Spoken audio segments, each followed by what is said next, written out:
صحیح بخاری کتاب النکاح پڑھیے 5153 نمبر کی حدیث.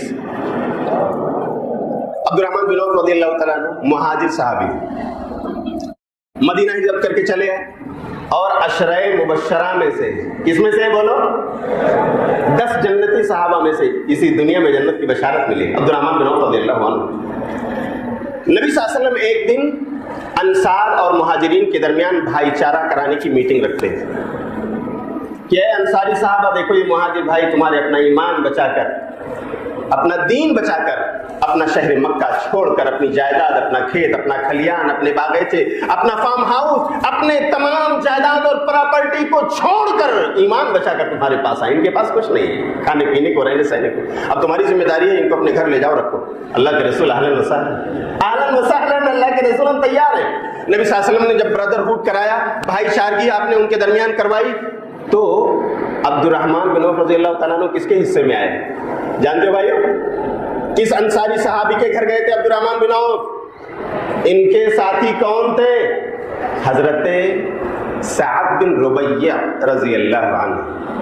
اچھے کھاتے پیتے گھرانے کے لے کر کے جاتے ہیں کہتے ہیں عبد الرحمن آؤ چلو میرے گھر میں تم میرے بھائی ہو جیسا میرا سگا بھائی ویسے تم. دلیل صحابہ کے اخلاق دیکھو.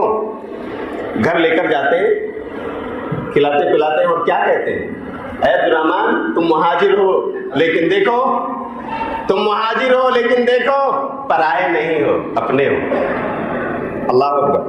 مدینے کے اندر اوس اور خزرج کے لوگ کتنا آپس میں لڑائیاں کرتے تھے لیکن اسلام آنے کے بعد لا الہ الا اللہ محمد الرسول اللہ پڑھ لینے کے بعد آپس میں کس طرح شیر و شکر ہو گئے مل گئے متحد ہو گئے. مثال قائم کر دی اتحاد کی اور اسی اتحاد کی ایک مثال یہ ہے کہ سعد رضی اللہ تعالیٰ عنہ نے کہا اقاسم مالی نصفین آج میں اپنی پراپرٹی 2 حصوں میں بانٹ رہا ہوں. اے عبد الرحمن آدھی پراپرٹی تمہاری ہے. سبحان اللہ. میری آدھی پراپرٹی تمہاری ہے. وَأُزَوِّجُكَ میں تمہاری شادی بھی کرا دیتا ہوں تمہاری شادی بھی کرا دیتا ہوں.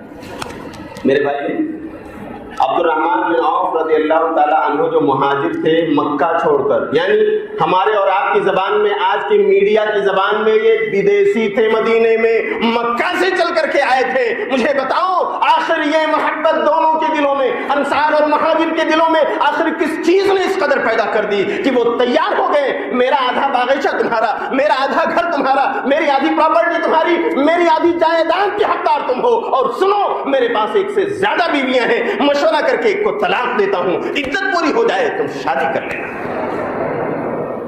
آخر کیا یہ محبت کہاں سے ہے؟ کلمے کی بنیاد اتحاد میں جوڑنے والی چیز ہی اللہ کا کلمہ جسے ہم پڑھتے لیکن آج ہم نفرتوں کی دیوار بنا چکے ہیں. عبد الرحمن بن عوف رضی اللہ تعالیٰ عنہ جواب دیتے ہیں بارک اللہ فی اہلک و مالک اللہ تعالیٰ آپ کے اہل و عیال اور آپ کے مال میں برکت عطا فرمائے. مجھے اس کی ضرورت نہیں ہے مجھے ذرا اپنے یہاں کی مارکیٹ کا راستہ بتا دو.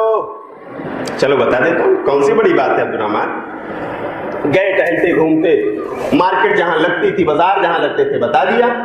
عبد الرحمن بن عوف رضی اللہ تعالیٰ عنہ نے اسی مدینے میں تجارت شروع کی. گھی اور پنیر یہ 2 چیزیں لیا خریدا اور بیچنا شروع کیا. اللہ نے اس قدر برکت عطا فرمائی کچھ ہی عرصے میں تاجر مدینہ بن گئے. کیا بن گئے بولو؟ the businessman of the Medina the businessman of Yathrib. اللہ اکبر. اتنا بڑا خطاب. عبد الرحمن بن عوف رضی اللہ تعالیٰ عنہ کو مدینے کا بزنس مین کہا گیا. یہ اخلاق عبد الرحمن کا تھا رضی اللہ عنہ وارضہ کہ ان کی پراپرٹی کے لالچ میں نہیں پڑے اور وہ اخلاق سعد بن ربیہ کا تھا کہ لے لو آدھی پراپرٹی آپ کی.